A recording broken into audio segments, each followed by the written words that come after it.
Docteur Trotta, est-ce que vous pouvez nous parler du TDA, du trouble de l'attention avec ou sans hyperactivité?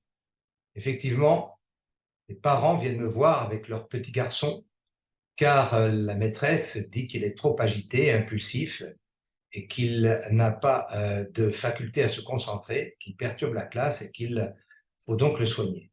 Ses parents viennent me voir car on a conseillé à leur enfant de prendre de la Ritaline, qui est une amphétamine. Réfléchissez bien. Donneriez-vous de la cocaïne à votre enfant? C'est ce qu'ont bien pensé les parents qui viennent me voir, car ils ne veulent pas que l'on drogue leur enfant. Et je leur explique, et nous voyons ensemble les différentes manières que l'on a de façon naturelle pour soigner cet enfant qui, en soi, n'est pas forcément malade.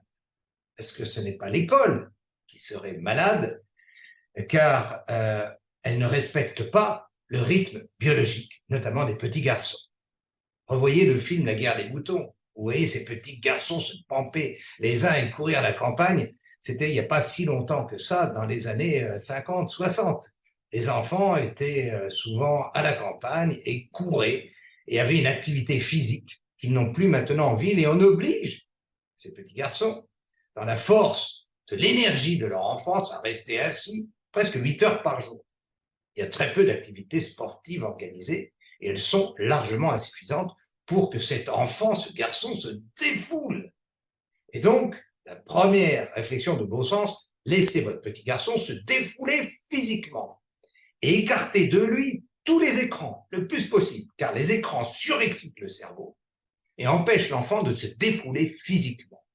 Donc il faut que cet enfant ait une activité physique qui lui corresponde, et si possible, tous les jours, ou au moins 3 à 4 fois par semaine. C'est la base de tout traitement du TDA.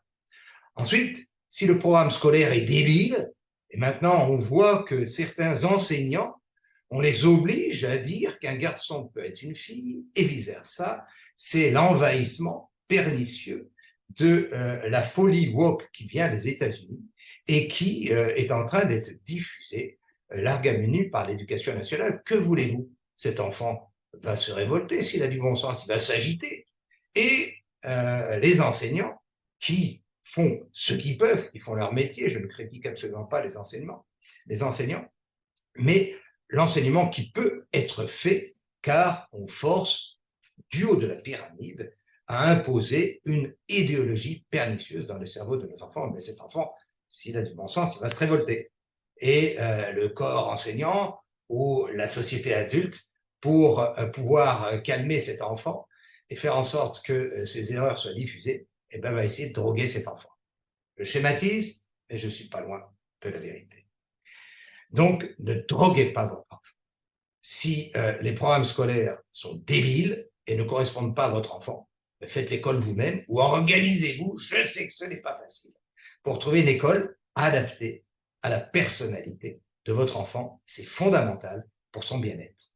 Et puis, souvent, il y a des causes nutritionnelles. L'alimentation suroxydée, raffinée, bourrée de sucreries et d'excipients et de colorants excite les enfants et leur cerveau. Il faut donc une alimentation plus naturelle, avec plus de protéines, de bons aliments gras, comme les noix, l'huile de noix, des petits poissons bleus, des sardines, des maquereaux, plutôt que de la viande régulièrement ou des laitages de vache. Ceci va bien nourrir votre enfant, va lui donner les acides gras polyinsaturés nécessaires pour son cerveau, qui va mieux fonctionner et aura moins d'hyperexcitation.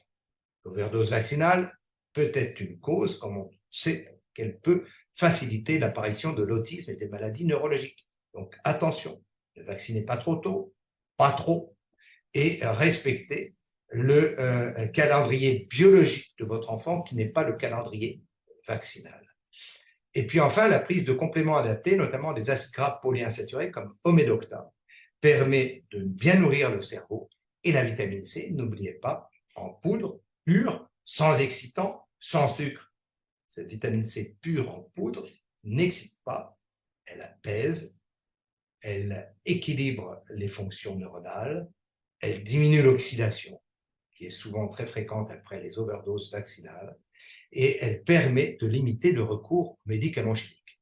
Donc, évitez de droguer votre enfant avec des amphétamines, regardez le programme scolaire, adaptez le programme scolaire, la scolarité à votre enfant et non pas l'inverse. Je sais que ce n'est pas facile à faire. Ne droguez surtout pas votre enfant.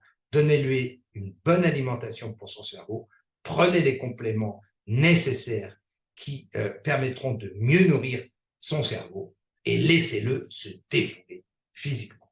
Plus d'informations dans cet article écrit sur les dangers du traitement précoce chimique du TDA et comment les prévenir. À très bientôt pour une Minute Bio Santé.